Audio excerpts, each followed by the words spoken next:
bịa Jpac ife ụgbagharị ngwụ onweghị ibe dị iche ife ụgbagharị ngwụ bịa je kpọrọ m Jpac ka m pịawa ya azụ jee kpọrọ m Jpac ife Jpac ụgbagharị ngwụ nna anyị ndị ekwurọbịa ewere Jpac gbaa n'iyi gbagwara nọ ndị Igbo ukwu to God who made me and you onye gọwara ụlọ ọwọsọ ụlọ na ụlọ ji amụta mmadụ ka Jpac were na okpogbo kụ onye ahụ duka ndị ọla eri ụnụ ekwekwana ndị ezinụfite agụwata ndị be atọ eze n'ugbo ụnụ ekwekwana ka e were Jpac ka ọ n'ọnụ eziokwu ka nna agwa ụnọ ọlụchi onye wishi ego Jpac wishi gwara ya John ọnụ abụ mmụọ nna anyị ọnụ ahụhụ mmụọ to God who made me. Jpac mere mgbari. There is a man once upon a time was a boy born in Igbo Mbadike. Onweghị ibe mara onye ahụ onweghị ibe amụ mara ya azụkatago na akwụkwọ ka mara na-eji azụta ibe onweghị ibe azụtara Jpac jukene nnụm ka anyị jụọ Jpac ajụjụ mgbe ọ gụrụ praịmarị 1 gụọ praịmarị 2 ebe ọ gụdobere na akwụkwọ gụọ ọman na ọgụrụ sekọndịrị skuul o ji gaa praịmarị skuul gaa sekọndịrị skuul ọ mụrụ maka kọmedi ọ ife ọ gụrụ na skuul ọ mụrụ maka MC ọ ife ọ gụrụ na skuul ọ mụrụ maka iti egwu ọ ife ọ gụrụ n'ụlọ akwụkwọ ọ mụrụ maka iri nri be ndụ mmadụ nna anyị ndụ na nka ewere Jpac gbaa ụnụ iyi to God who made me and you gbagwara nọ ndị oko ụnụ ekwekwana ndị ọgbọ ji ndị ọrịa ndị agụrụ eze chukwu o mere nwa na-agba Jpac ọ bịa bụ ụnụ orie nri onweghị o ji eri nri gwuo o ji eri omeghe ebe ọ naghị eri nri mgbe ọ na-agụ akwụkwọ amagha na nri ka ọ na-eri amagha na egwu ka ọ na-eti kịta ọ na-akụzi ọ na-eti otu ihe na-egwu nna otizikwe na-egwu na-atọ otizikwe na-egwu na-atọ akwụkwọ ọgụrụ onye ahụ ọgụrụ ndụ mụrụ ya ike Jpac ịgwụrụ ndụ mụrụ go ike ịgwụrụ ndụ zụrụ go n'akwụkwọ ịmara ndị niile wetara ego eji zụọ go n'ụlọ akwụkwọ ịgwụrụ ndị ahụ ike bikọs i were ndị ahụ wụọ n'ala ekwesịrị ịgụ ya na histri amụta mmadụ ka Jpac onye azụzụkwarere na akwụkwọ so hapụ ya ka nwa tobe otoche onye eji aka eme ife o ji eme mgbe ọ na-erie nnibe bishọp na ọzọ ụbụrụ rie nnibe ihe anya ụba rie nnibe bebi ọkụ rie nnibe si ịgba nglobu rie nnibe zenko rie nnibe jowizaza nna rie nnibe obi taiga obi lion obi jonglo na ọkịja onye a ọkịja gụma ọ naghị ekwe eri nnibe ọ naghị ekwe rie nnibe akwa ọkụkọ rie nri na nke ahịa ya onweghị ebe ọ naghị eri nri ịgụba ebe Jpac rigoro nri onweghị ebe o ribeghị nri ọ batabe ụnụ nri ka o ji evu ụzọri onye gara skuul n'elu mụnwa agaghị skuul ka nna atagbu ogwe ndị ahụ n'obodo a ndị agaghị skuul na-azụ ndụ gara skuul jee wọchị ya ife niile gara skuul n'ala Igbo ndụ zụrụ fada skuul ahụ ndị agaghị skuul ana m egbufuru ụlọ ogbe faktị ọwụ na-egochaghị sekọndịrị skuul egochaghị egoro praịmarị skuul mana egoghị sekọndịrị skuul ebe ọwụ na-egodowere nwanne ana m egbufuru gị ogbu ọwụnụ nwa zụrụ grajueti niile anyị na-ahụ jee nene ndụ niile anyị hụrụ nwechara ndị shai ịshọta ụnụ ka m kpufuru ogbu a unu niile dịsi ndị agụcha secondary school because unu nwa mana akwụkwọ dị n'ụzọ withdraw ya jegbuo gbaa ma ọmụọ ofu ọrụ aka obere ibe ahụ unu na-eme a na-enegara anya na-ene etu anya ọ ya ka unu ji were zụọ dịsi graduate n'ebe nche niile a zụrụ graduate Chimarin Temple of Yavula ga-ewu graduate ịgala skuulu Chimarin Temple of Yavula ịgala skuulu nwanne ibe njere ekwu eziokwu ndụ niile gara skuulu azụ gịnị zụọba jede na ndụ zụrụ ha ọ ndụ agụghị skuulu zụrụ ha onye Chimarin Temple na enwere ike ọ gaghị skuulu mana ọ zụpụta gị lot of graduate oru echi be asụba oyibo kparịba ya oru echi Geneve, I just me on the Nabuzo, Ndanalu Plumba, Ndanalu Messon, Ndanalu Wayoko, Ndanalu Nazuavia. All of us graduate in ever than Igbo. If I were able to find it, I got a school in Nandazikiwa University. I got a school in Wadabella University. I got a Unicamp, Unibed, Unilag, Unipanti, Uni Onyazolono, who Onyazolova. Ni him primary school dropout. No. Jpac, he Azro Gunao was gonna father mother joy. Father mother joy, cheer father equi. Jpac, chief of staff, started learning work as a child. Oje na nke gablos na Nnewi ebe a ka o jere mwacha tais nwata osiara gablos tais achụọ Jpac n'ọrụ. From there Jpac do confuse in life onweghị ibe ọzọ ọ chọkwara elu again oribido na-eri nri ọdụ na ụmụazị na-agba akpịrị nri na-agba ọ naghị agba shu na-ejebiri ebe ọwụ na ọ fụtara orie nri Kịta ọ nazi eribe onwe ebe ọ naghị eri orie n'ebe akwa ọkụkọ rie ebe ya na ndụ rie ebe akwụ na ala tugo orie na nke Ebuka Obi onwe ebe oribe ọ nazi agba akpịrị nri origwore na nke gọvanọ eziokwu rie na nke Orodo TV ebe ọwụ na ịpụrụ je orie ọ na-eri nri na-aṅụ mmanya eme ọ na-eri na-aṅụ onwe ebe ọ naghị eri nri na ọ na-etizikwa egwu Chimarin Temple of Yavula Jolon Jpac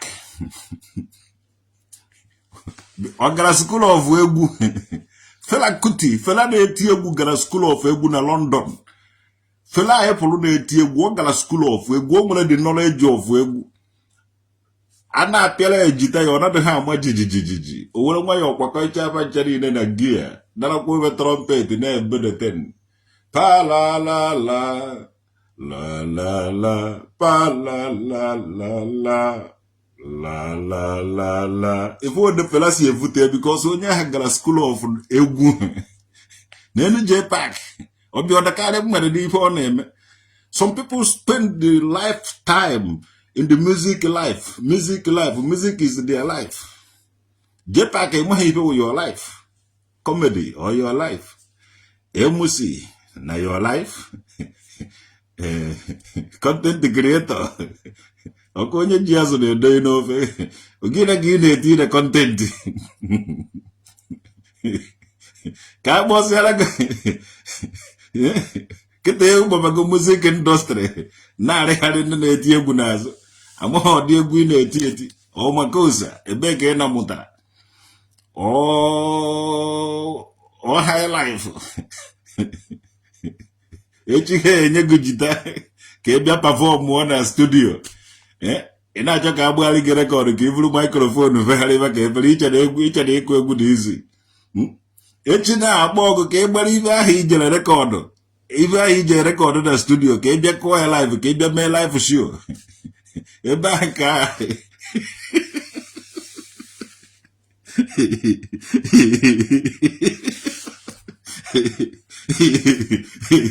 na echi eji akpọ Jpac kpọọ ọrụ Jpac ka ọ bịa mee live show ka ị mara na ibe ahụ ọ gụrụ ji agbọghọ isi ya n'ọnụ Oji agba saga, oji adrag mmadụ, oji agbagharị gbagharị ngwọ.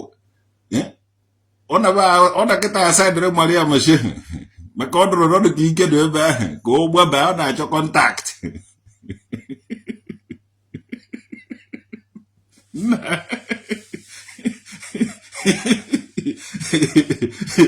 Nwanne m musician, awụ m musician. Ndị na-akụ egwu ayọkọtago ka m bịa ka badele m egwu ka m tie with the voice ma nso m ejekọ m eme live show maka ihe nwoke bukarịrị ya. Ọ nawa ịkụ egwu isi na ifukara m egwu ahụ n'isi jekọọ na live show. Enyere gị jite n'aka kpọọ na enye gị ihe ọnke ọ na-awụ nkọba egbe uche ihe mfụ n'isi na-akụ n'egwu afọ. So adịdị eme na-akụ instrument na-agụ egwu agaghị m eme nwunye idu igodo skuul ejeghị m amụta. Mana enwere ndị efọrọ ha na-agbajite ha na-agụ egwu ha na-akụ, mana nkọba ha na-enete na uche ma na ndị ibe ahụ. So ibe ọwụ na nna eme ana m efokọs na ya. Chineke Jpac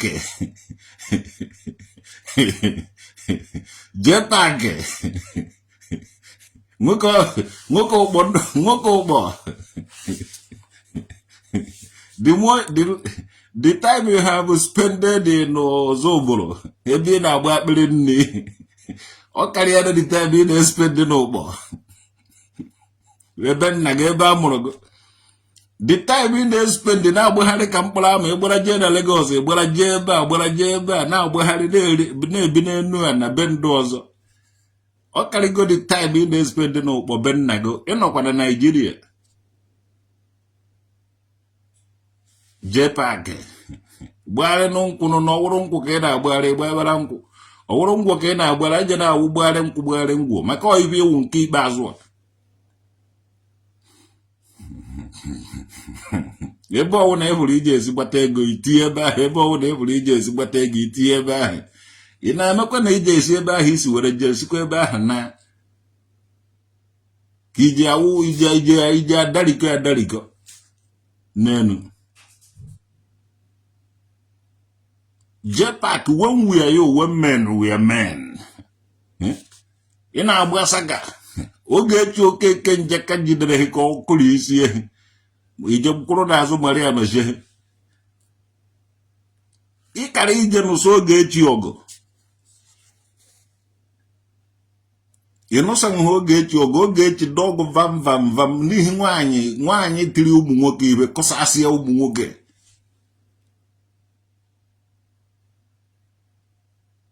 Ị na-eme oge na Maria Mashe na fight for oppressor. Enwe ha na ndị ụkpọ asị man of ụkpọ mba dike. Nwaanyị Igbo ọwụ na gbalịrịgo. Ị chọta village egbara ọjị onye nwoke ka ewe otu ndị Igbo si eme ya. Onye nwewu mmadụ fight for right ya. Egbara ọjị were nkwụ ọkụ. O omenala Igbo. Igbara ọjị na nkwụ ọkụ ije nye ndị ụmụnna ha nwa. Gọvanọ nwa afọ nwaanyị kparịrị gị ka ị mara na ndị gboo nwere sistem ha jiri ya gọvan be ha. Onachi Marin Temple nọ na mkparị ya na soshal media na ibe ọzọ nje egebe ntewo ka ndị udude nke ma ọ ka ndị ụmụnna anyị kpọọ m na fon. Ifere kịta ọ dị 2 places o ji aga. O je meet ndị eze mmụọ udude nke. O je meet chairman ụmụnna anyị. And o mee mara dat na onweghị ibe ọwụ na ọ gụbara mmeje ha agba because ụmụnna wee ike wafụfụrụ m ụmụnna ụnụ ahụ ije na-akpọ polisi. Ị na-anọ na social media na-asị na ị na-fight for justice. Ma ọ ikpesara mmụọ. Ị hapụziele mmụọ ka mmụọ ji aka eme ibe. Ịgbara jee ebe a, ịgbara jee ebe a, ịgbara jee ebe a, nọrọ n'ofu ebe ka anwụdo gị ofu ebe. Na-anọkwara n'odi mba ọgụ. Gbu isikwa n'ike na-emesikwa n'iru ike. Ife ime investment n'obodo a na-eri nnukwute ego. and them fụta yoba infụta sị mmadụ tụọrọ nụ ego ka m were mee ibe for ndị obodo eji asị na m achọwa gị scam everybody. So ibe ọwụna m na-eme ana m emere onwe m onye anyị si nwe obe agụ nkwụ agụ na ka m chọrọ isi nwekwa obe agụ ahụ ebe a the same direction n'akụkụ mmiri nke je na-azụ obe agụ nkwụ agụ ọ dịghị izi it will take time. Ya mere nji nọrọ hie Jpac nọrọ ofu ebe ịwụrụ content ka ị na-ekreti we content ọ wụrụ nọ AMC ka ị na-eme lụba AMC ọ wụrụ nọ nni ka ị na-eri Tinubu emekwuo nne ya official make onwe gị available ebe ọ na-efuru nni just ndị je nara bụ efere nni rie rijuo afọ gị ebe ahụ feel happy gị gabakwa your way ọdụ official. Ọwụrụ egwu ka ị na-akụ ejoin ya ndị egwu mara ibe dị n'egwu na a na-akara ama egwu vụrụ ya n'isi onye na-akụ egwu anaghị adụ violent because ije focus na egwu ahụ na-eme ibe aka the spirit of egwu nwee ike na-ere edighị gị owe. Onye na-akụ egwu na-adị humble ọ naghị adụ aggressive.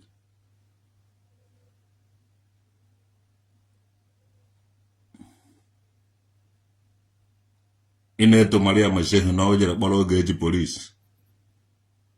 Anyị nwewu ndị Igbo nwere omenala and anyị chọrọ ka omenala anyị ka sistem anyị nwee ike na-arụ ọrụ. Anyị achọghị onye na-aga contrary to that.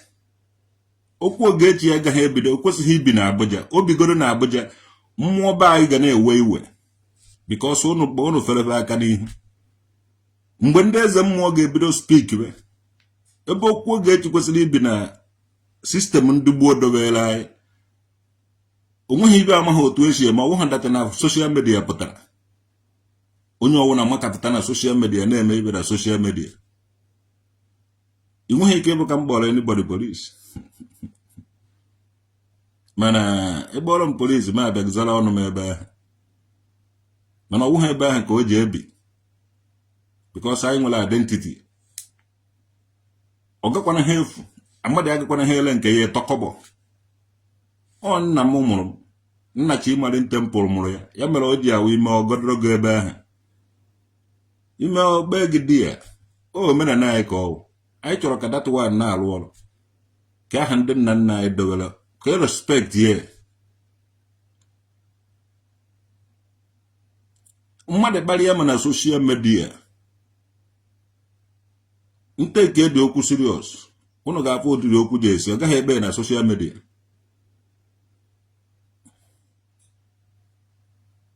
Onweghị onye asị na m akpọgolo polisi iwu na onwego onye mkpọrọ polisi foto opunu ihe kwuo ebe akpọgolo gị polisi. Ọsọgara wụrụ mgbe ndụ na ụmụazị ọsọgara wụrụ mgbe ntogolo ọsọgara wụrụ mgbe m bi na Aba ọsọgara wụrụ mgbe m bi na Gombe ọsọgara wụrụ mgbe m bi Enuwe owu na nnugo na mụnwa akpọgolo gị polisi before ever my life. Foto na social media dị bọnk ya wee gbọọ.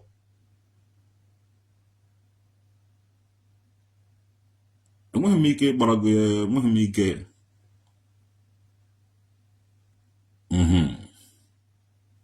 Eziokwu sọsọ ekene gị. There was a man called Jpac. Jpac enweghị ihe ọ na-alụ ọ na-etizi egwu nna ojekwe Jpac ya chọrọ m ka ekuo oge ka ị bịa tiela anyị egwu na-agụwata na township stadium dị n'Ekwulọbịa ka a mara na iji apọfọm ka ibe ahụ ese na apọfọm.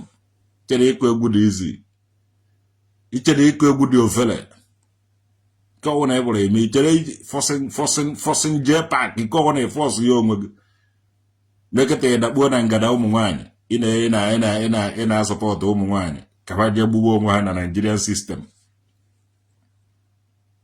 Nwoke na nwoke kwesịrị ịnọ ka nwoke mee ibe dịka nwoke because ndị mụrụ anyị na-anazi ya na-aha nduzi ya over a lot of things.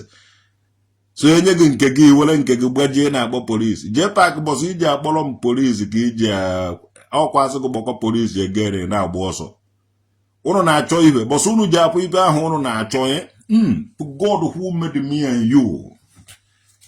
Ị pụrụ ibe a nji eji nje gafe n'ọdụ ụgbọelu ọwụna were n'aka gafe esi n'ọdụ ụgbọelu ọwụna adịbe arọ n'obodo a ụwa niile na-ahụ ya iburu ibe anyị hụrụ bọsụ iji anwa kpọrọ m polisi Jpac that day ka iji abụ ọkụ na-agba ọzara.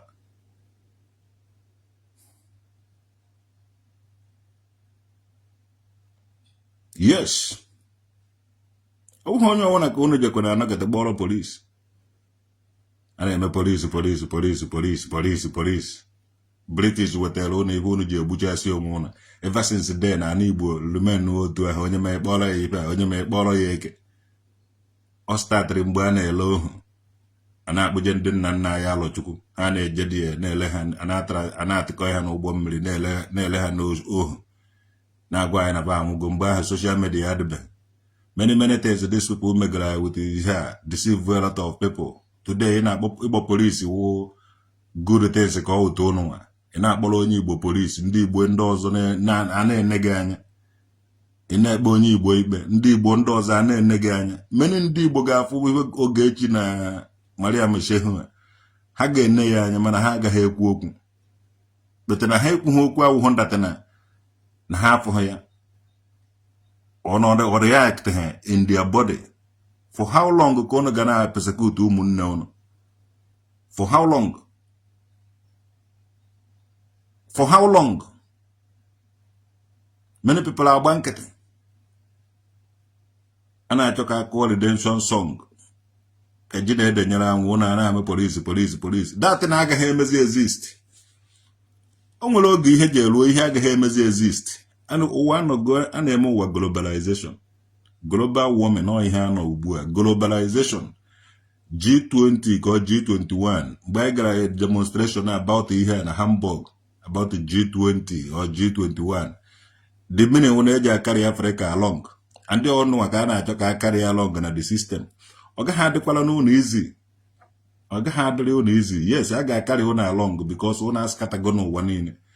Una ano na G1, una ano na G2, una ano na G3, G5, unwe G nke ono no. So etoke carry on along from background protest.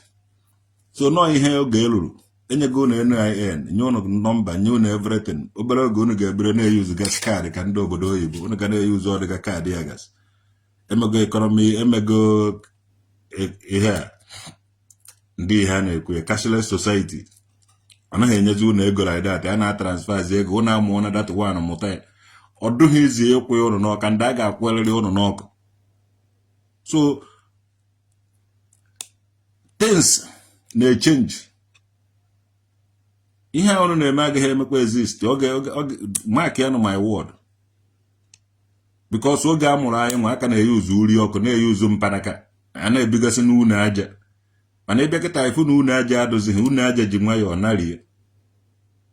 Mpanaka narie. Uri ọkụ na onweghị onye menalade. Onweghị onye fọsụrụ mmadụ afọsụ ka o mena ya. Oge na-abịa mgbe unu ji achọ ka unu gbaa polisi. Polisi ejeghị azazi unu. Things echejigo. So na na-egosi wicked days n'ọnụ n'ime. By the character eji achọpụta ndị lele ndị nna nna unu n'ohu. Ndị kpọrọ bakọtụ mana nwa dị isi na ndị otu. Just liberation time ka anọ. Ikpughe ka a na-egbughe. Nwezi anything zoro ezo. Ọ na-agba ha kara ịgba polisi. Ewufodo polisi efe enwere a lot of people na-aga ha anọnwụ ndị aka fa adịghị ọcha.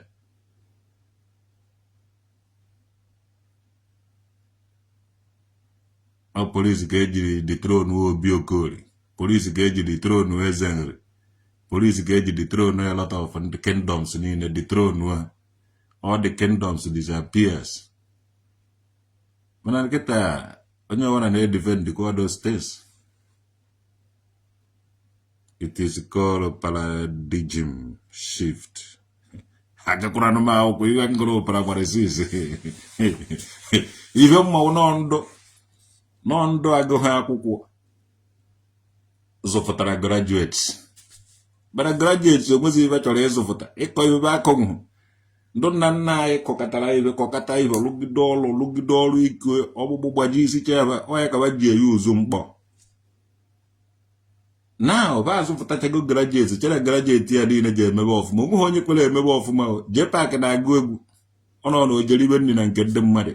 A na-enye ndere anya onye a na-atụ anya o jee abịa ka ọ nọta ma ọ ka o jee ọrụ ka ọ nọta vudu ibe vuleta na ya dị ọ gbara akpịrị nri jewara na nke bishọp ọzọ bụrụ rijuo ahụ ebe ahụ kolo anụ ọkụ ọ tagwara atagwa nawara ọ ibe a na-abụzi na ndị grajueti anyị zụrụ ndị anyị zụrụ ka ba je gụọ akwụkwọ gụchaa akwụkwọ afọta ka aje lụọ helikọpta ma lụọ Science and Wonders ma gụchaa akwụkwọ na-eri nri na nke Zenko gụchaa akwụkwọ na-eri nri na nke Obi Jackson Obi Tiger na-eri nri na nke bebi ọkụ riri nri na-eje na-ache na ije abụ ya ka ọ na-ọdụ serious na-alụpụta nka na ụzụ oriri nri jowara orie nri na nke Joguzaza o na-eri nri rie nri na nke akwụ na alata ugo rie nri na nke akwụ ọkụkọ eje zụba ụrụ na skuulu zụba ụrụ zụchichaa ụnụ na ndụ azụrụ na skuulu dodobe nri ka unu je na-eri ebe ọ na-anọkọta bee ego akwụkwọ a na-awụ n'isi ego esigo nri ya na-eri nri a na-eri nri nna o ji ahapụrụ ụnụ bụ ụnụ ahụ onye ọ na-agba ọsọ gbarazi ya Asaba ka ụnụ bikos ndị azụrụ na skuulu ike ọrụ adọba pana ha akọpụtagbu nri eriri onweghị onye na ike ọrụ dụ onye ọrụ chọrọ n'ihi Jpac ome kọntent kreatọ ọkụ egwu ome emusi ome skiti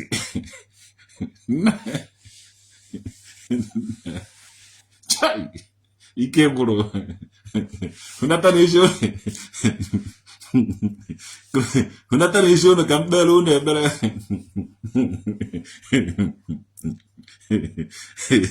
ka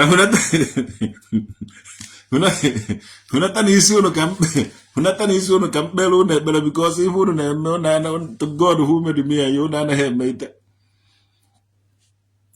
Ana m ekene ndụ niile especially ndị ahụ na-agụcha ha primary 6 ma ndị a na-agụcha ha secondary school. Ana m ekene unu unu mere na ala Igbo ada the history of ala Igbo a ga-echeta unu a ga-ede abụ unu na history unu great men ndụ unu niile tara ahụhụ zụfụtara ndị ọgaranya niile a unu bụrụ today ma ndụ niile anyị bụrụ gachara skuulu na-akwụgharịcha ma ndụ na-eme politicians ma ndụ na-achị achị o bawụrụ na these people ga-adị thankful na awụhụ ya ụmụ okpokoro bekee aba na-eme nwamgbe ahụ nwere ike ọ gụchaghị secondary school mana ị bụrụ na ọ zụfụtara Charles nwamgbe ahụ ndụ niile agụghị skuul ndụ zụfụtara wuri Obianọ ndube wuri Obianọ gara skuul mana ị bụrụ na zụfụtara wuri Obianọ ndube Peter Obi ka anyị bidogodo na ndụ ahụ amụ ya papa igwe na nka ndube bụ ọgara skuul nwanne ọ bụrụ na ị gaghị skuul na egocha ha primary 6 na egocha ha secondary school were pụta mewe something ọnụ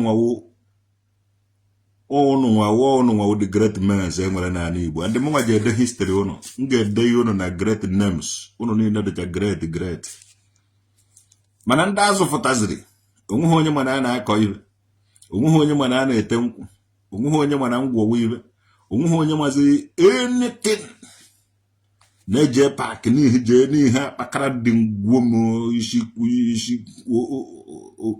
onye isi nkwọcha dịka Jpac na-eri nri onwe ha ebe ọ naghị eri nri orie nri be ndụ niile ndị enyi Ogechi niile orie nri ma ebe ọ ka jere eri nri eri sef anaghị agụta ya ọnụ nwa agụ ata ahịhịa Jpac eribeghị ego gị iji agba ugboro one Jpac rigoro ego gị ndụ si n'aka nwa agụ ata ahịhịa were wụrụ mmadụ Jpac erie nri from them kịta ụzọ Jpac emechigo saịdị ya n'Igbo ọ mana Mariam Shehu na-eke nri ọ mana Mariam Shehu nwere kọntaktị na Abuja ọma na agụ eje ha agụ uye n'aka Mariam Shehu. Ọma na agụ eje ha agụ uye n'aka Mariam Shehu. Ndị Igbo unu jugodu ya. Ọ wụrụ na Igbo ajụ ya, Mariam Shehu agaghị ajụ ya n'achaka m. Ọ wụrụ na Igbo ajụ gị, Mariam Shehu agaghị ajụ gị ka ị nabazie. Ọ wụrụ na ndị Igbo na Lagos ajụ gị, Mariam Shehu agaghị ajụ gị na Abuja. Ọ wụrụ na Igbo ajụ gị, Mariam Shehu agaghị ajụ gị na-emesịa. Chai! Jpac. Mmụọ nọ Jpac n'ime na act dịka ezi. Dịka war thug. Anụ a na-agba ezigbote ọsọ. Ọ dị very fast. Ọ ma ibe too much because ibe niile nọ ya n'isi. Ndị ọzọ ibe nọ war thug n'isi. Ibe na-ezi n'isi. Ekwesịrị iwesasị ya ewesasị do ya ụwọrọ n'ahụ ya. Mana onwe ibe nọ n'ahụ ya ịmagodo ezi mma n'ahụ oje ha anwụ. Ibujifugodo ya ọkpa oje ha anwụ. Olesi were ife dụwa ya dọkọta ebe n'isi o nwere ọ na-esi adọ ya ọnwụ. So ibe ahụ mmụọ nọ Jpac n'ime ọ na-adụ very fast. Ọ na-ama na achọwaghị ijide ya ọ mara bụrụ n'oge mmapụ. So eyi divezie ya ọ nọrọgo ebe ọzọ. Ebe ọ nọ kịta ọ pakigo na nke Mariam Shehu. And Mariam Shehu ewerekwuo na ya postuo na nke na peji ya gosi na ọ nọ na the right hand.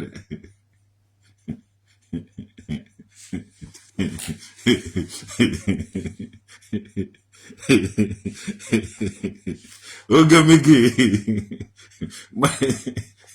Maria Jpac na imana Jpac ọ na-ama isisi. Ọ dị ya kịta ka nwetekwada ọ dị ya kịta ka bishọp o nwetekwa green light na nke bishọp ọzọ bụrụ. Ọ tọhapụ Mariam Shehu. Mariam Shehu gekwe ntị. Ikenji alahu gokwa ga akwa adịkwa m. Ikenji asụkwa gị sọrị na ibebe akwa mgbe Jpac ji adrọpụ ga adịkwa ha. Onye ya dịkwa kịta dị oke amụkọba ihe nji na-ekwu ya. Onye ya nọkwa na ma ị nọ na hot seat yo ma ị nọ na cool seat. O dịkwa mma without Jpac. I will tell you. Jpac na-atụhapụkwa ndụ mmadụ. Gada Jpac akwụkwọ ha akọ.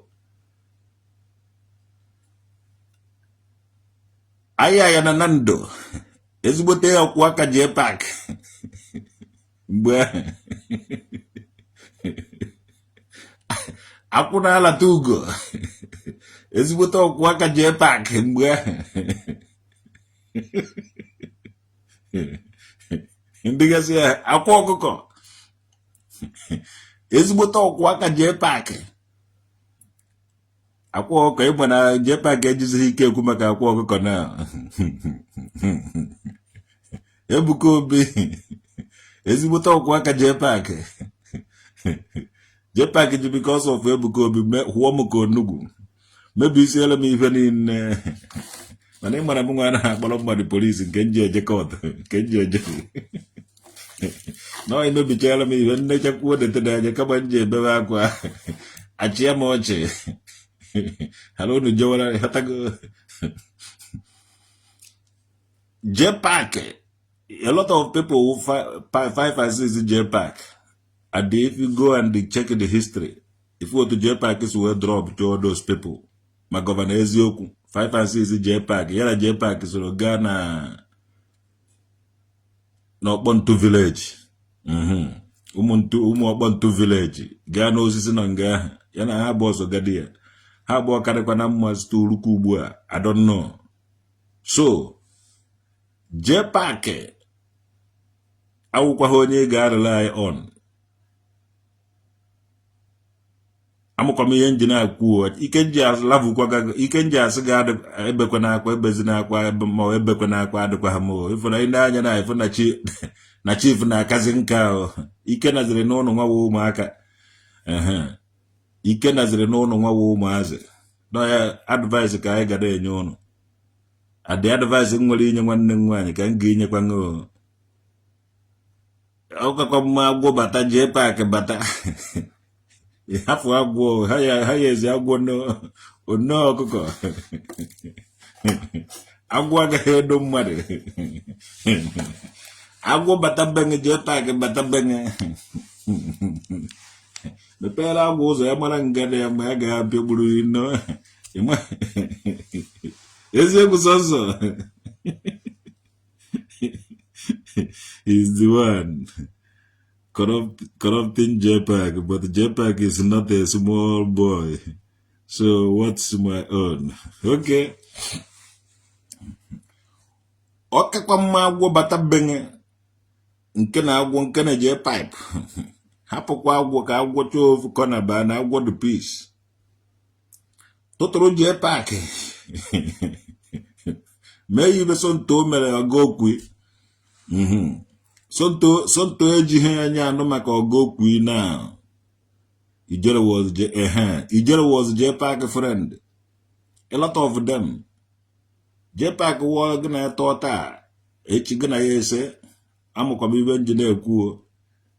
Amụkwa m ibe engineer ugbo nna ya elu omaka mewele go Stephen Kamalo imere mgbali ọbata ozu Chineke ịnọchara kwe na my page unata isi ka mbele ga-ebele ọbata ozu oge migi ọmaka mewele nnọ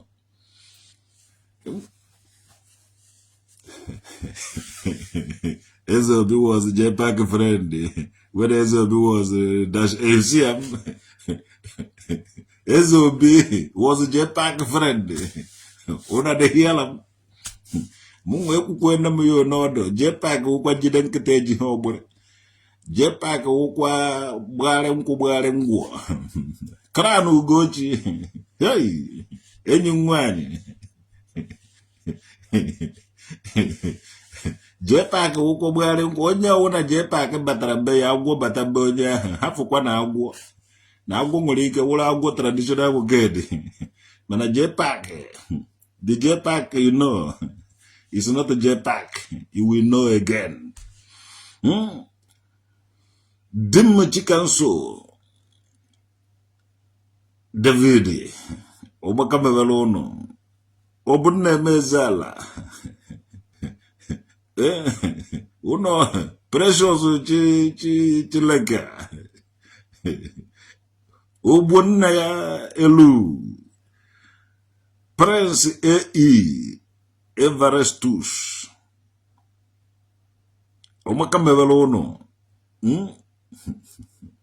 ezichago mozi agbachago bịa mgbachakwu wede saga Jpac ya ifuru Jpac mmụọ nọ Jpac n'ime mmụọ warthog jere na anụ ha na-akpọ warthog ezi ọhịa ka a na-akpọ warthog ọ dụghị izu ijide mmụọ ahụ anaghị anọ ofu ebe ahụ na-agba ka asị mmụọ ahụ ọ nọ na mmiri ọtụwa ọnụ rigbuo o were ọnụ ya dụkara ebe a were nke a dụkara ebe a mana agụ na-egbu anụ ahụ ọ na-ewechicha agụ ahụ iwe na o nwere ihe na-egbu ya maka o vukọrọchara ihe niile dọị n'isi ya ọsọ ya nwe mana ọnwa ha datara agụ in the family of lion na enwere nke a na-akpọ cheetah ya nwa the fastest running ya nwa the fastest runner the cheetah enwere nke a na-akpọ the jaguar the fastest biter o nwere the capability of a crush skull nwee nke a na-akpọ nọ nke king of the jungle ebe ya ji eju ihe ya na nwunye ya nwee nke na-arị enu ma na aka okoga ka ọ puma ka ọ tiger egwere nke si n'enu ka nke ha si eme ihe so ha bụrụ nwee nke na-arị enu leopard ha bụrụ ibu so kwancha niile na-egbucha warthog ọ na-ewe warthog iwe na ụmụ ibe ahụ na-egbu n'ihe ọ ya nwe mmụọ nọ Jpac n'ime onye ha survive na Igbo ka o ji gba ọsọ ọ gbaga ọsọ. Yes, if also kwara ya horiba ndị Igbo, if also kwara very fast. Now move ka warthog, see from here by here, see from here by here. see from content creator or by skate maker, see from skate by MC, see from MC really Nijawara Bendo Garanya, see from really Nikobe Obihina, see from there support about the mother Baba Saga. The more mana if a jerry more just from Lion family. I did more get back. Ezo can now go. Jenna Aparama Jpac. Animal DNA Jpac war tog. Ezio. Yes. I'm obi okay to Ngava. Where is your Congo Dibia? He just coming back for a walk there. Guarda, Nyachuku. Shy. I'm coming where I go.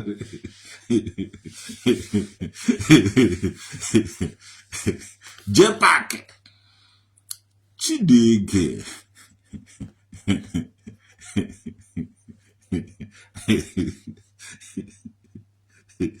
Alobate Sumidi.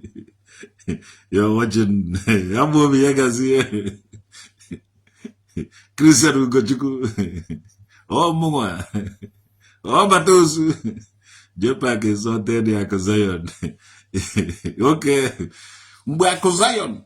Oga Zion for Tarapuro Matayas. Jpac Mbari Aduku.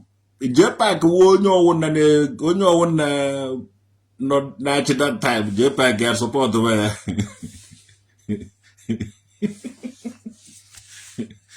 Jpac guy who yada Zion at on face a good.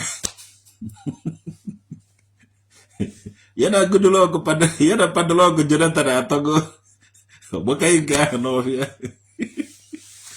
Congo DBS is not advertising Yoruba DBS to sell to our people.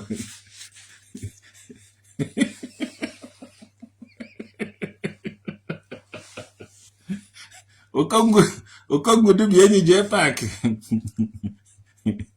Yana Jpac at Togose. Boss, I see you on with 300 and something thousand followers yet. If I'm going to 300 and something thousand followers, 300 and something thousand followers. O Congo Dibia.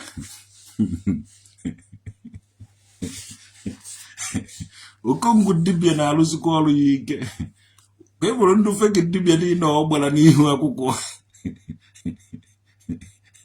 Ufu boss can't get disappear. Ejide chego contact fa Janine mwanache befasi. Okongo dibia we informant. Oba landago na chemba uru. Balandu dibia uru for the men. Oba landu dibia uru for the ndo feke dibia. Oba la uru for kwa mbwenta. Mano ya waga udi ya dum. Waga wafuta chave bebazolo. Those dibias will come with dibia na abani who could have been served. Now, one abani who are. But the more na abani who are, the more I am the mother na me here, the more I send the Eva. Onya ze Jesus. Okonya bere gbara fa ko police come. O can do the judge this man to this guys you have bia ze ndo na gbara fa. Agbala fa buru onye ze Jesus. Ona ka ga-esi akpụrụcha ndụ dibia niile Okongo dibia na agba n'ihu akwụkwọ ga mark my word. Mmụọ na-eyuzu ya o ji akpagharị na village ọwara wefụta all this fake dibia gba ava n'ihu akwụkwọ. Then he bido nwetawe customer. Among those their customers, some of them wouldn't do again. Some of them no, that would not even know. I could go to the Gabenam. Name along me, even name, and do mother knife of his tongue over the job. I get job, brother. Mark my word. I wouldn't know me. Okay, and the na ball guitar. Okongo do be up over the Huaco. Obo onye ze Jesus n'ihu akwụkwọ. Obo be heke hit n'ihu akwụkwọ.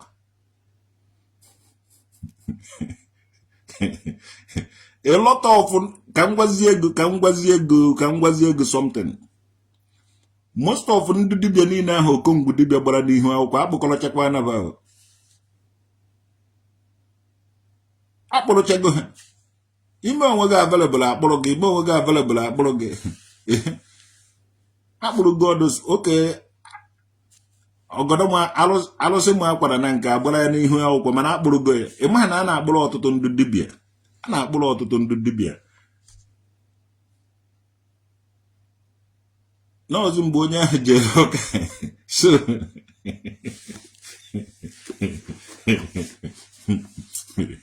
okongwu dibia wa ọnwụ na-egbu dibia ọnwụ dị egbu ndị dibia ọ wụrụkwa na okongwu dibia gbagogo n'ihu akwụkwọ gị na ọgaji ige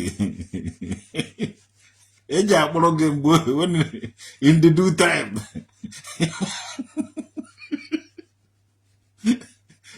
onye agbara n'ihu akwụkwọ ana m agba onwe m n'ihu nwa ji aka m agba onwe m n'ihu akwụkwọ ọchịfụ nwoke dị n'Odinburg Germany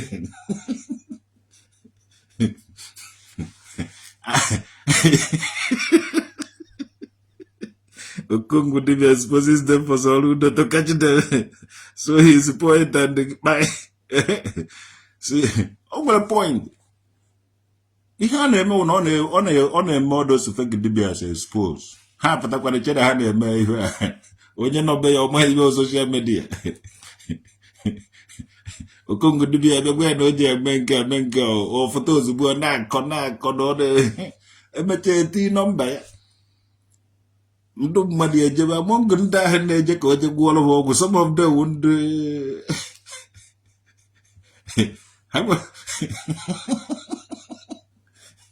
ndị agbara ihe na-eme some of them ndị eke nnukwute eke kwenesi from high profile ndị eke abịa ebe ahụ bịa ka onye enweghị ka ọha ya ebido kọwa ibe a na-afụ ha n'ọnụ ekọcha eweta ego sị ha ngwa gwụọ deten onye wee bido pịtawa bifo ọ na-eme ihe asị ya nwoke dị under arrest ije eje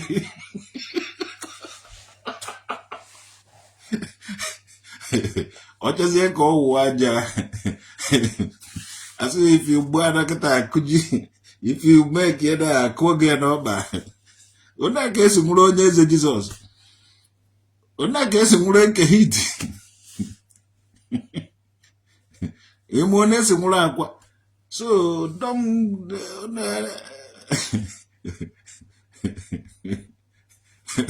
okongwu dibia pụtara nke izi ka ọ chụrụ aka ya mana ndị people nwere ike fụdata na ibe a ọ na-eme na-eyuzukwa ya na another way ndị mmadụ ga-eche na ọ ka na-eme ibe ahụ ọ na-eme mana ama na ọ bago na another dimension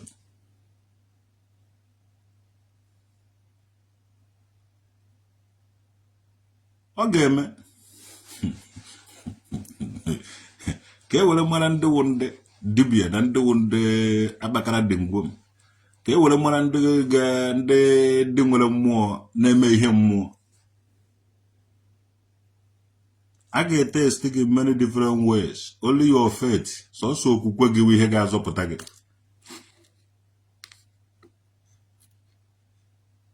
yes the judgment day judgment time ụbọchị ikpe ọ ya ka a nọ ugbu a onye mara nke ọ na-eme dị mma ya jisi ike na-eme ịmara nke ọjọọ ga-epụta dị ya ọ doso ndị dibia ọ na-agba n'ihu akwụkwọ ọwụ na ha wee ezigbote dibia ha ga-ejechakwa apụta mana ọwụ na ha awụghị ezigbo dibia aka kpara ha ote ha anago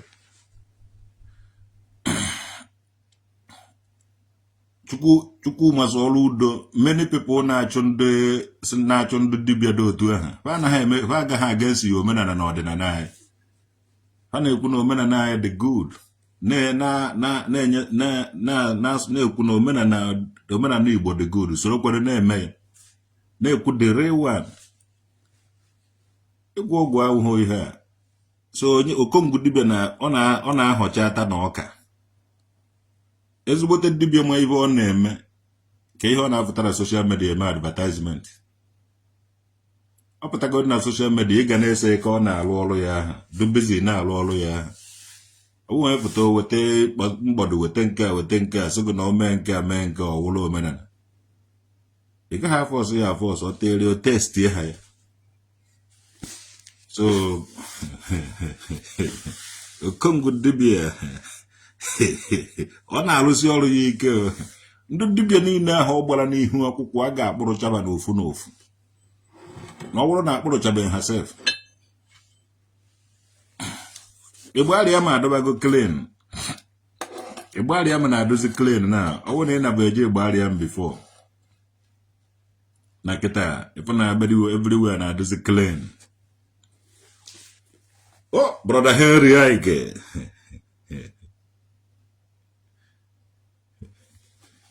Shalom from Edinburgh, Germany. Brother Henry Ejike Mbaka. Evumo my even mamanaka wala na nezi ozi. N'oge elugo. Oge eji agbande one day elugo my brother. Shalom from Edinburgh, Germany. Kenele mu ụmụnne anyị niile nọ na Holy Land. Si ha na ọ ga-adịrịfa mma n'ole na afọ na nkwọ n'eke. Anyị na-ete ife na ekpere ụtụtụ, na-ete ife na ekpere efifie. Na-ete ife all the time. All our meditation. Anyị na-atịnke, anyị na-emeditate, na-ime mmụọ anyị na-abịakọta ọnụ. Anyị na-ete ife na ekpere na ebe ọwụna. So maka mere onye ọwụna. Ụmụ Igbo niile ebe ọwụna unu nọ. Shalom. Jpac ka anyị na-ekwu maka ya. Jpac ya hụrụ. Ọ na-etizi egwu. Ka o tinye ka songo. Tie kirikiri. Kịta ọ nazi eti nzọgbu. Anyị na-ajụ Jpac. Akwụkwọ niile ọ gara school of egwu. Brother Henry Ejike. Ya gazie my brother. Ọ ife anyị kwere kwesịghị ike anyị na-efe Chukwu ndị nna anyị. The God of Abraham, Isaac, and Jacob, nwoke and the Okeke, and my father. Oluomenaka. We continue like that. Chukwu ndị mgbe ochie emebi na-agbanwe. Onye ji aka ya dịrị n'onwe ya nke na-enweghị mbido ka ọ na-enwe njedo wuruzi onye okike osebụrụ ụwa nke ihe niile. Ọ sị na o ji anọnyere anyị ruo n'isi njedebe nke ụwa. Na anyanwụ eje ha chawuo anyị n'ehihie. Na ọnwa ejekwana ha etuwu anyị n'abalị. Ngozi ya ji adịrị ụmụ ya niile ebe ọwụna anyị gbasara n'ụwa niile. Ya gaziere onye ọwụna. Upi ya dada n'obi. Ọmụka mewere gị n'isi na nne obi. Nwada Onyinye Chukwu. Ide hello. To God who very bear you. This is Nwada Onyinye Chukwu. Nne I like it. It is sure because ụmụnne nwanyị too much. It is sure nwanne nwanyị. Ke ondo. Because imehari ya side by asagada ọkọ nwanne. Imehari ya side by asagada ọkọ nwanne.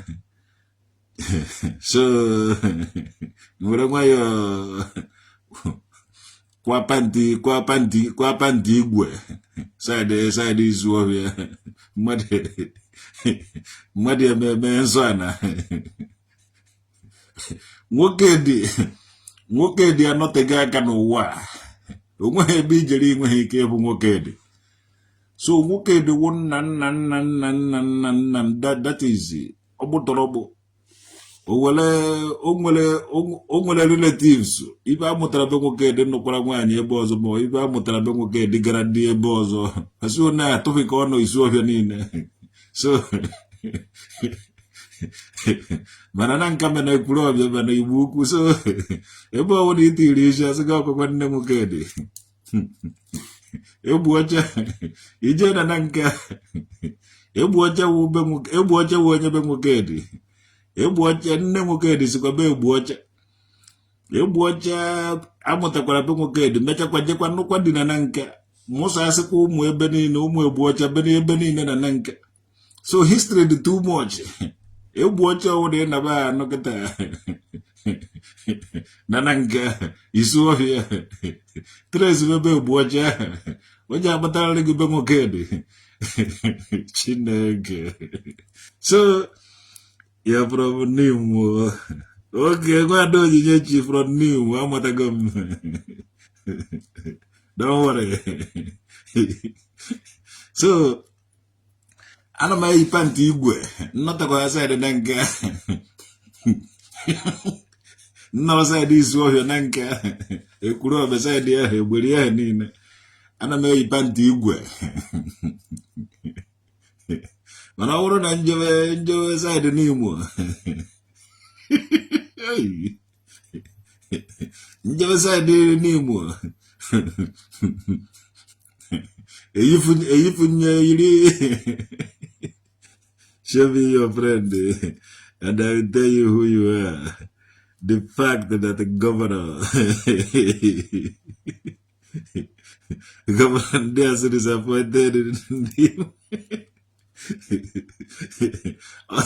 Njebe side n'Imo mo side ya eyifun the party igwe dress ya normal maka igwe bụ ike ịhụ ndụ ka nwa onyinye Chukwu n'ụzọ ekwugharị ya ma ọnụ side ya mana nnọta ha side be ya ebe nwoke dị kpara ike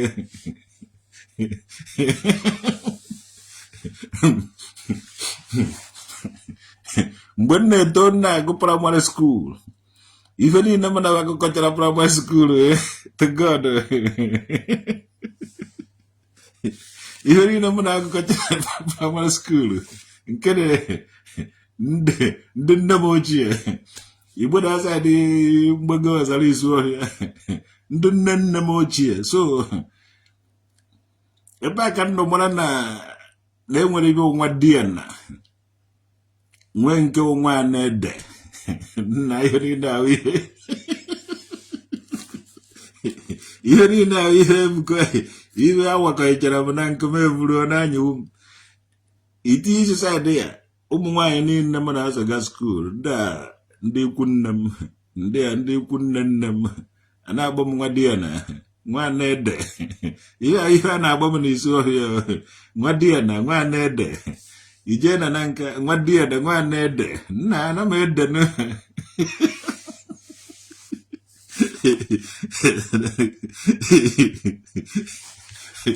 ebe ọwụ na m ejere ahụ nwa DNA na nwa na-ede ibi mma na village Chukwuma so ọrụ udo na village governor awụ nwa DNA so etena memo mbatakwa ha side ya ewere m igwe wachisie ife niile yiri panti igwe because anọ mbe ndị mụrụ m na ndị ihe so ndị mụrụ go direct nwa DNA ndị mụrụ ndị igwe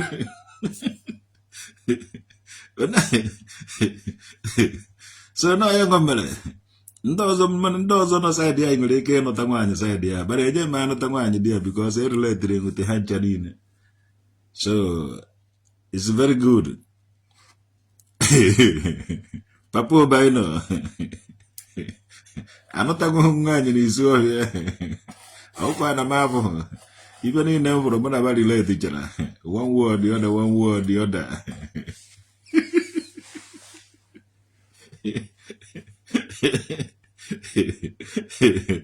na ọmaka mere ọnụ ka nje kwadobe ọrụ mgbede na ọdụrụ m izi brother Henry I ga-ebe for ekene from Edinburgh, Germany. Shalom all my fans, all the people ana m ekene ụnụ. Ana Igbo adịgo mma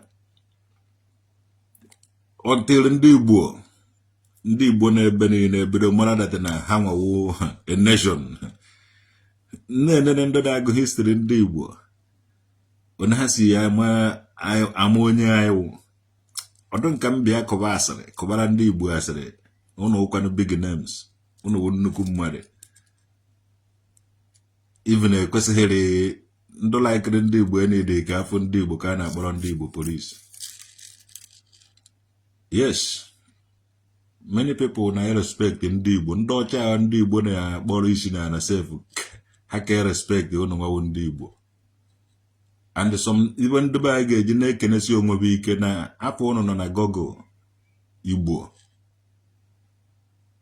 enwere many people na-amaghị their history na-amadịghị onye bawo na-etetebeghị n'ụra mana ndị Igbo etetego n'ụra do very powerful to the ụwa niile unu na-anụ China because a na-uru na-use ibe ndụ China na-anụkwu afọ unu otu ahụ unu si akpọrọ ma ndị America otu a ka ndị America si kwuwe eme na adụmaya mana unu ama ọ na-awụ ndreze na-awụrụ m pụta na city ma ọ na-aga na ebe onye ọwụna na-aga ọ dị anya na-enegodo m ụfọdụ a na-amazi akọwazi the history ọkwa ndị Igbo nwanne West Africa ndị Igbo nwe West Africa ndị Igbo nwe Nigeria ọwụ na ewu onye Igbo edobe proud of na ewu onye Igbo mana ejine dị proud emegide onye Igbo ife onye Igbo i respect onye Igbo nwoke Igbo respect ye nwoke ibe gị ụmụ nwaanyị Igbo una do humble total submission kwa ibe a na-ayọdo ụnụ ọ na-anwụfụta otu ndị China ụmụ nwaanyị basi respect ha ma ndị India otu ha si aga ma ndị Arab otu ha si aga wetedi ya ụmụ nwaanyị wetedi ya culture ndị niile nwechara culture otu ha si aga wetedi ya ma ndị Vietnam ma ndị ọwụna efu ụmụ ndị Igbo anyị agbasasị ya ka ụkpaka biricha n'ụlọ ndị ike sizi ebe ahụ na-egbuchasị onwe anyị no it's time to come together it's time to show us more respect it's time to onye ọwụna ma ị na-eje ụka ma ị na-eme omenala build that system after a na-anụ nwaanyị eche ịnụ nwaanyị ma ị na-eje ụka ma ihe anyị na-agba nkwụ nwaanyị ma enye gị list o gosiri that anyị nwere system so that system let the system carry everybody ụmụ police je na-ebili ya okwu ịgbara ọjị kpee mmadụ na ụmụnna ya okwu ahụ ebigo and that system na function ọfụma mmegi ibe adọghị mma jee kpee m na ụmụnna kpee m na my ụmụnna m these people do very great togo afọ m ka onugwu and adụ show na ọdụ otu ahụ na ụmụnna nke ụnụ anyị nwere sistem na-arụ ọrụ ana m ayọ ndị Igbo niile nọ n'ụwa niile respect in that system mmega ibe adịghị mma otu a nọ na maka na nwa nwa ọha anaghị azụcha nwa azụcha mmega ibe adịghị mma etofego m nne na nna m ịzụ m ibe ntoluziri kịta awụ ndị Igbo ịkapị m ọnụ wute ụmụnna wike so ọwụ na onwe ibe mmere gị adịghị mma agbakwara na m polisi jee kpee m na ụmụnna m the problem ga-solve o megodo ga kpee m na nke igwe ndo Isuobia ma ọ igwe ndo na nka ma ọ igwe ndo Ekwulọbịa eketechara m oke ebe ahụ na-atọ omekata ha ka dị kesi ka hapụ imechi dị okwu adị nweta justice ị na-edere onye kpụje m abụja ije ha enweta justice onye ala na-akọịtakwa sometimes onye mere gosi okwu ikpụje m abụja ije ha enweta justice amago many cases kwesịrị ịkpọrọ ndị mmadụ polisi mana omeghị onye mkpọrọ polisi ekpere nye na ụmụnna ba ma okpee na ụmụnna ndị nke anyị okwu bie so try ya na data system ọ na-arụ ọrụ ihe niile a na-eme gbaa nke akwụkwọ were na ego ahụ nyere ndị enweghị ka ọ haba aka were na ego ahụ ọwụ na m mere gị ofendi jee kpee m na nke chiama na ụmụnna m nwa ma ikpe m na nke PG obodo ma ikpe m na nke igwe enwere otu ha si akọlụ everybody in order so that system na-alụkwa ọrụ my side amaghị na nke ọ na-alụbago ọrụ obi nwanne ndị Igbo nwanne ya gazie so biko nụ ọ gwara nụ ka ọha n'ọnụ ka m nwa unu bụ n'aka bakwuo na m nke ka m nwa jekwa na my struggle continue. Ana m ayọ ndị Igbo biko na-akpọziri na ndị mmadụ polisi ego ahụ eji eko kesi were na ego ahụ bịa gbafuola m mmiri anaghị agbafute mmiri na Isu Ọbịa na Igbo Ukwu na Oleri saịdị ahụ anaghị agbafute mmiri saịdị ahụ unu gbafuola anyị mmiri ebe ahụ wete ego ahụ ji eko kesi anyị ga-adụ happy so ọmaka mere nwoke ọmaka mere nwaanyị onye abụrụ tata asụpụkwa ya echi udo na amara nke Chineke udo ndị nna nna anyị ba ka o runye n'obi onye ọbụla eziokwu sọ nsọ agazie.